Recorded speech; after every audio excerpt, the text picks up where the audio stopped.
Сайн байцгаана уу? Өнөөдөр тэтгэм хүрдний талаар ярив. Сүнсний суудал болсон өөрийн бие хүндлэн дээдэлдэг. Тэтгэм хүрдийг сагсраараа орчуулбал мянган дэлбэтэй, махбод нь бодол, нийл ягаан өнгөтэй, бас цагаан өнгөтэй, мөн алтлаг өнгөтэй, гэрэл мэдэх үйтэй, хэлбэлцлийн давтамж нь 972, дууны өнгө буюу өнгө нь доо, нуу цавайн аум ан. Хүний ухамсарт хөгжил 7 жилээр хүр тусварыг дамжин өнгөрдөг.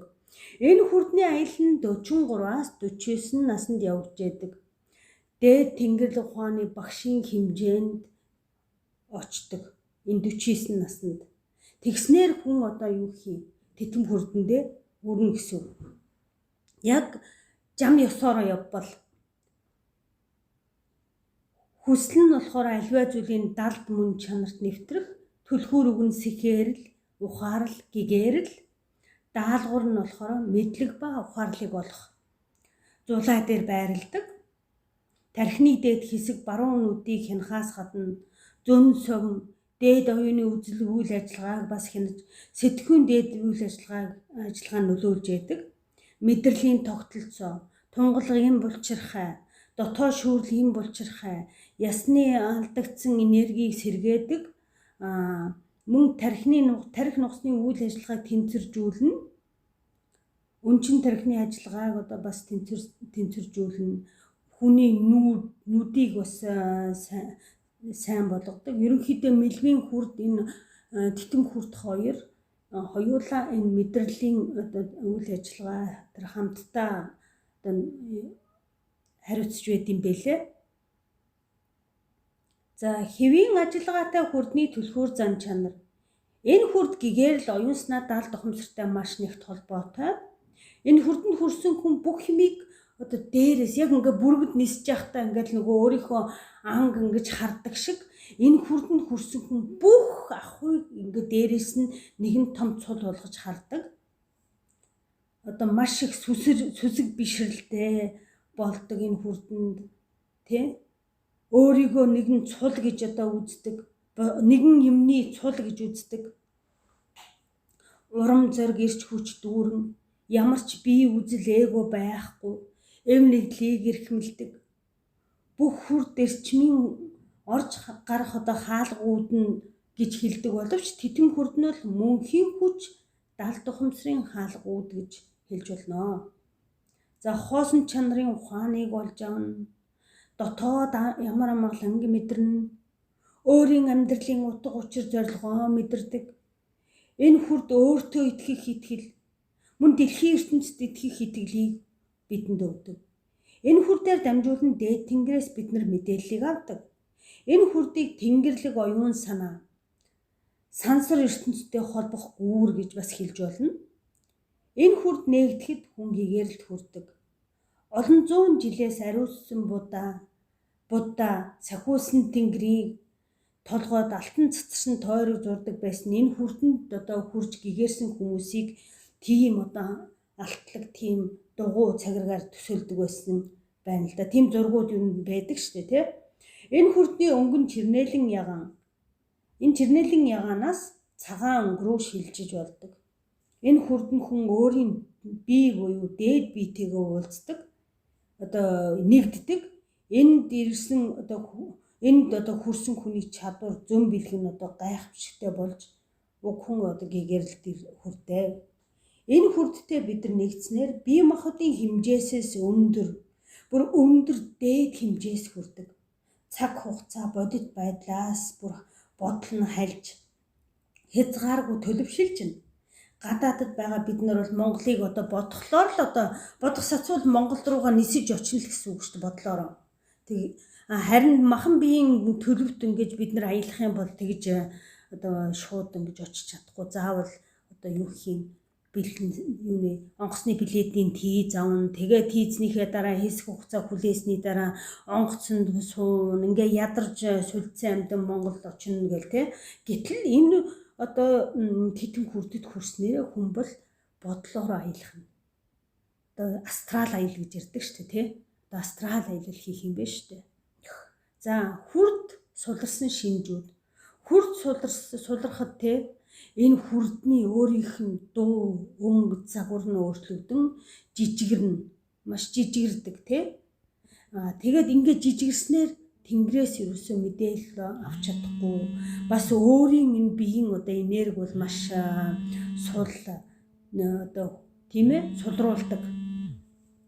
Хүрд сулархад өнгө, дуу, загвар нь өөрчлөгдөн жижигэрснээр дээд тэнгэрээс орох хүч мэдээлэл суларч хангалттай эрчим орж гарч чадахгүй. Тийм учраас хүний амьдралыг одоо амьдралын хүчийг сулруулж байдаг. За энэ титэм хүрд сулрахаараа хүн маш их сандруу болно. Одоо өөртөө итгэх итгэл буюу бусдад итгэх итгэлээ одоо алдна. Сэтгэл гутралд орно. Дуу гай болж болно. Дотогшоогоо болно. Аливаа имийг сөрөг муугаар дүгнэж шүүмжлэх дуртай болно. Юмд эргэлзэн түгших нэлбэг болно. Мөн айдас эргэлзээ ихтэй болно. Мөн өөрийн хүч зөв совин байдаг гэдэгт итгэдэггүй. Бүтэрүүтэл баг зарим нь сүнсэж байдаг гэдэгт одоо итгэдэггүй тийм хүмүүс байдаг. Бусдыг зарим нь бусдыг залин гурам мэхлэн мөн сэтгэл муутай болно. Хувиа хичээгч, хувиа бодогч болдог. Бурхангүй үзэлтэй хүмүүсийн титэм хүрд нь одоо эрүүл бос байдаг. Энэ сүүлдээ одоо толгой ясны одоо хавдар хүрт болох тийм аюултай. Амьдралд бол маш хайхамжгүй идэхгүй болно, тий? Мөн архаг хууч өвчин мэдэгдэн, нойрны үйл ажиллагаа алдагдана. Одоо тэгээд тархи ясны хавдар, глюкоз, эпилепси, тархины үйл ажиллагаа доголдолд орно. Мөн мэдрэлийн системийн эмгэг өвчнтэй байж болж болно, мигрентэй болох, толгой байнга өвдөх, ухаан алдаж болох, цус харвах, сэтгцийн өвчтэй болох, ганцаарлалд орох, өөрийгөө бусдаас одоо салан тусгаарлсан мэдтэгж одоо бодох тий өөрийгөө тусгаарлах, мөн зөнөглөл Паркинсон тий одоо нөгөө тархины өвчин Альцгеймер төртэй болж болно. За ямар үед хүрд сулардаг вэ? Бид одоо айж твцсэн үедээ асуудлыг аливаа юмыг одоо юу гэх юм өргөнөөр харах чадвараа алддаг. Тийм учраас одоо асуудлын цаадах утгыг одоо ухаарж цаадахыг одоо харж чадахгүй болно. Бид нар болохоор ер нь дээд ахуйгаас ер нь зүүн хараагаа авдаг. Гэтэл одоо айж твцснээр бид нар ерөнхийдөө нэг юм хаалт хийчихнэ гэсэн үг. Хин нэгэн юмд итгэж өөр бусад зай завсар өгөхгүй одоо зүсгэн зөрүүдлэх одоо хинд ч итгэхгүй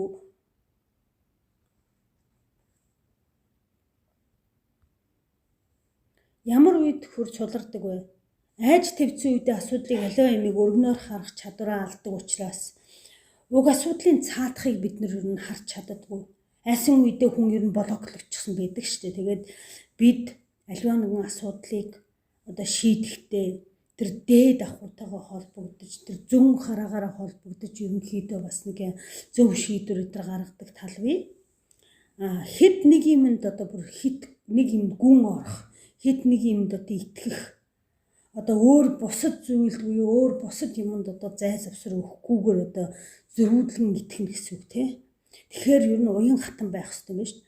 Өөрийгөө бусдаас дээр юм уу доор гэж үзэх, өөрийгөө одоо хит их өрөвдөх юм уу бодох, өөр дээр хит их одоо төвлөрөх, байгаа зүйлдээ одоо сэтгэл хангалуун биш үргэлж одоо гомдлох, одоо шүүмжлэх, бусдыг одоо яахан шүүмжилж харах, үзэн ядах энэ тэр эдгээр орно. Титэм хүрдээ хэрхэн имжлэх вэ? Өөрөөсөө одоо асуултууд асууна. Бүх зүйл сайн болж байна гэдэгт итгэж байна уу? Аливаа зүйлийг жам ёсны юм гэж үздэг үү? Зэн совингоо мэдэрч түүнийгээ дагдаг уу? Амьдралаа дээшлүүлэхийн төлөө хүсэл зорилгоо илэрхийлдэг үү? бусад хүнд хайрлуулгаа мэдэрдэггүй. Мөн одоо оршихуй хорвоо ертөнцийн одоо хайр инэрлийг мэдэрдэггүй. Зан араншингаар өөртөө засах. Бусдыг ойлгож тэдэнд урам дэм өгөх. Өөртөө урам зориг, онгод өгөх зүйлийг амьдралаасаа хайж түүнийгээ хийх. Энэ онгодыг их шиг биднийг титэм хүрднээс гарах тул титэм хүрдээ одоо маш анирлан тэг сонсох хэрэгтэй. Өөртөө урам зориг онгод өгөх зүйлийг хийн гэдэг чинь одоо бид нар кино дуртай байж болно. Киногоо үзэх хэрэгтэй. Дуртай бол кино. Ер нь дуртай бүхнээ л хий гэсэн үг. Гэхдээ мэдээж тэр чинь муу зуршил эдрийг хийх нь бол буруу л да. Ер нь тэ хөгжим сонсох дуртай бол хөгжим сонсох тэ. Ямар дуртай мэрэгжил вэ? Тэр мэрэгжлээ хийх. Мөн өөрт чинь одоо урам зориг өгдөг, өөрийг чинь ингэж хөглөж байдаг тийм найзтайгаа тийм хүнтэй ярьж байх. Одоо өдөр тутмын амьдралдаа баярал талархлыг одоо дадал болгох.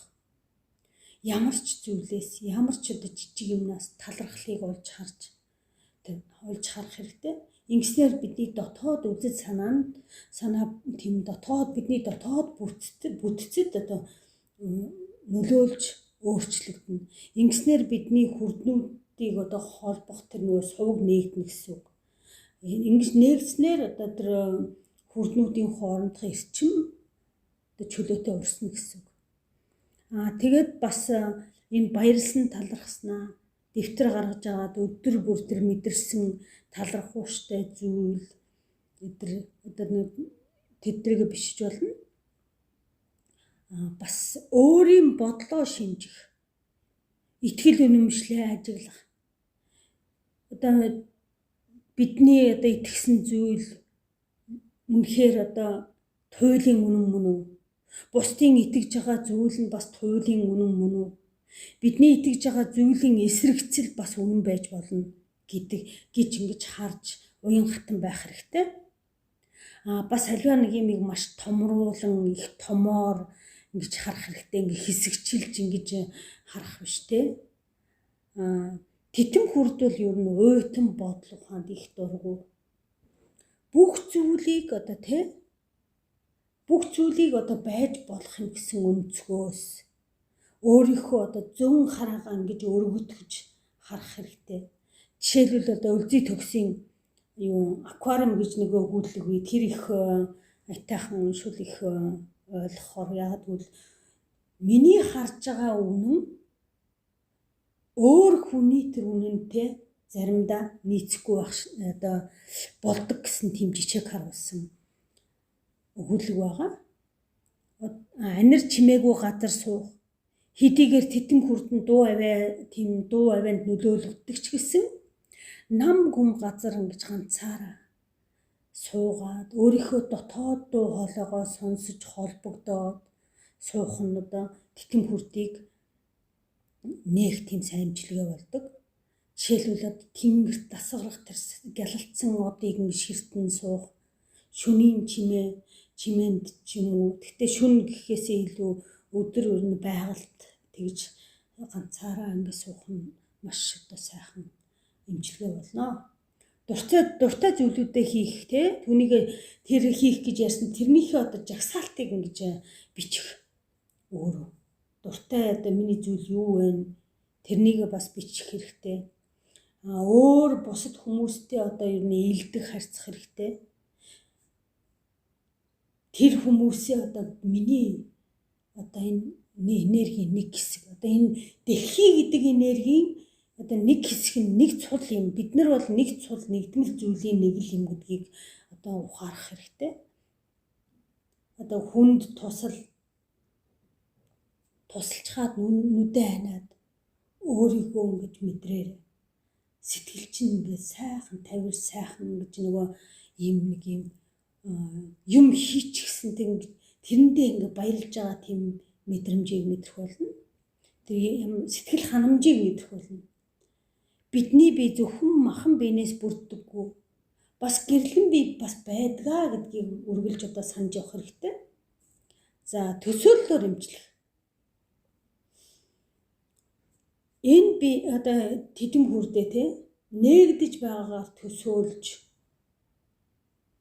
төсөөлөхөд одоо тэр акшнд нээгдэнэ.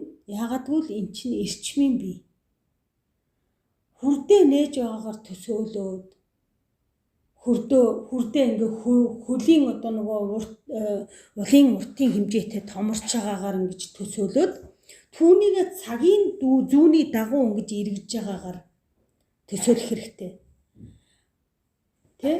Тэгээ яг ингэж төсөөлөхдөө тэр толгоонхоо орооноос тийм чирнээлэн яган бидний ярьдгаар нөгөө цох штэ. Бидний юу чинь цох бишээ нөгөө юу зулайгаас чинь яг нөгөө чирнээлэн ягаан өнгө ингэж цацарч байгаагаар төсөөлөөд сансар окторгуугаас алтлаг өнгийн тийм юм сүүн цагаан эрчим ингэж доошоо буугаад саяны тэр төсөөлсөн тэр чирнээлэн ягаан өнгө рүү ингэж сувг гархан доошоо ороод бидний биеийн бүх тэр нөгөө нэг хүрдээр ингэж дамжиж бидний биед ингэж одоо юу хий хүрдээр дамжиж юм чөлөөтэй урсгал гарч ийн гэж ингэж төсөөлөөрэй. Тэгээ ерөнхийдөө иймэрхүү дасгалууд ялангуяа мэлмийн хүрд буюу титэм хүрдийг одоо юу идэвхжүүлэхээс өмнө ер нь системтэй аливаа нэг юм системтэй байл дээр яг гэвэл хүрднүүдээ ер нь доороос нь эхэлж имжлэх хэрэгтэй. Ялангуяа хүрдэн дээр чинь ямар нэгэн самсаараа буюу толб байх юм бол тэрнийг эмчилсний дараа энэ титэм хүрд буюу мэлмийн хүрдээ хөгжүүлвэл сайн шүү. Сайн одоо үр дагавартай. За өнгө ашиглана. Чирнээлэн ягаан юм уу, алтлаг өнгө юм уу, цагаан өнгөөр одоо өөрийгөө одоо юу хий мэдрэх тийм газар очихоор өөрийгөө мэдрэх, чирнээлэн ягаан өнгөтэй хувцас чимэглэл өмсөх. Тэгээ дээрэс нь одоо гэр орноо ингэж гоёж шимж болно. Хөгжим дуу аваагаар хүрдээ сайжруулж болно. Энэ гэсэн аваа юм уу, гэсэн авааг одоо вингулуулан юу чичирхийлтэйгээр дуулах үедээ тийм муудра хэрэглэвэл сайн. Муудраг тайлбарлахад хэцүү л дээ. Гэхдээ ингээ хоёр гарынхаа алгыг ингээд хуруунуудаа бүгдийг нийлүүлнэ. Ингээ хуруунуудаа нийлүүлчихэд дунд хуруунаасаа бусдыг бүгдийг ингээ салавчлаа. Тэгээ салавчлаад эрхий хурууныхаа баруун эрхий хуруугаа зүүн эрхийн хуруун дээрээ ингэж тавьж салавчлаарай. Тэгээд тэрнийгээ одоо яг жинхэнэ нөгөө буддийнх нь нөгөө ингээд мөргөл уншихтаа ингээд гараа ингэж цээжин дээр авдаг шиг ингэж цээжин дээр аваад тэгээд энэ аваагаа одоо энэ нууц таринаа ингэж аялахуулж уншвал маш одоо үр дүнтэй. Бас нэг өөр одоо муудра байгаа. Тэр нь болохоор чигчий хуруунаасаа бусдын салаа авчлана. Баруун эрхий хуруугаа бас зүүн эрхий хуруу дээрээ одоо юу байгаараа тавиараа тий. Тэгээд чигчий хурууч нь болохоор салаавчлагдаагүй ингээд нийлчихсэн байгаа шүү. Тэгэд яг тэр саяныхаа байралд ингэж бариад одоо энэ авиануудаа дуудаж болно. Баттгах үгээр одоо эмчилж болно. Би хорвоо ертөнцийн өргөтгөл сэтгэлд минь хил хязгаар гэж үгүй. Би өөрийгөө хиллэж заагалсан тэр өөрийнхөө итгэл үнэмшлэн давж өөрийгөө бүрэн хүлээн зөвшөөрдөг. Би Тэнгэр бурхнаар удирдуулж урам зориг тэндээсэн авдаг. Мөн би дотоод хөтчдөн одоо итгэж түүнтэйгээ холбогддог. Мөн бурхны буюу агуур шуугаас ирэх гинтийн даалгаврыг хүлээж авахд бэлэн. Миний зүүн совин бол сэтгэл санааны минь цагаан хоолой мөн гэх мэтээр одоо өдөр болгон хэлж болно. Өвс ургамал амин тосоор эмчилж болно. Амин тоснууд нь бол frankincense, муур, арц, бадамлын ухаан амин тос, лавандер, улаан мимоза цэцгийн амин тос гэх мэт хоолоор эмчилж болно. Мэлбийн хүрд, титэм хүрд хоёрт бол ер нь мацаг барих маш сайн. Гэхдээ мацаг барихтаа ерөнхийдөө цэвэр оюун санаагаа дээшлүүлэх талаар барих хэрэгтэй. Өстө нэрээ тураад авъя. Ашгүй энэ мацгийг барья гэх юм бол энэ бас сайн үйлчлэхгүй. Тэгээ мацаг барахтаа бас өөрийнхөө бие дөнгөж тохируулж аажмаар дасгах юм уу? Тийм тэгж одоо барих хэрэгтэй, гинт ингэж барих ч юм уу? Аль эсвэл одоо нөгөө хит одоо юу гэх юм, хүний бие чинь өөрөө бас витамин эрдсээр одоо хангагч байдаг. Тэр эрдсээ хүртэл одоо махнаас авдаг эрдсээ хүртэл нөхөхөөр тийм өөр хүнснээс нөхөхөөр тооцоолж өдр мацаг бариарай. Тэгээ чирнээлэн ягаан байцаа, чирнээлэн ягаан салаад гэж байгаа. Тэрнийг идвэл сайн. Мөн өөрийгөө эрдний чулуугаар эмчилж болно. Ягаан болор, хув, сүжилээтэй, сувд, мөн тунгалаг чулуунууд байна. Дасгал хөдөлгөөнөөр эмчилнэ. Уулын ороод гарч цэвэр агаарт гарч алсын барааг харах, тий? Мөн уур амьсгал агаар нь бол бидний бодолд нөлөөлдөг. Байгальд гарахад уулын ороо дээр гарч өргөн талыг алсыг харахад сэтгэл их сэрэгдэг. Тэр чинь бас нэг энэ титэм хүртэл баярлж байгаа хэлбэр юм байна л да. Цэнгэг агаараар ингээд амьсгалаад нар салхинд алхах. Энэ нь бол түрүү титэм хүрдийг нээхэд тус болно. Хүний бодол байглаар одоо угаагдах үедээ нөлөөлөгдөн хэлбэлцэлд орж хүрдэн нээгдэж байдаг. Мөн биеийн тамирын дасгал хийснээр нь дотоод биеийн дотоод тэр юу илүүдэл эрчим гарна. Толгоогоо массажлах, толгой дээрээ зогсох дасгал хийж болно. Баярлалаа, баяртай.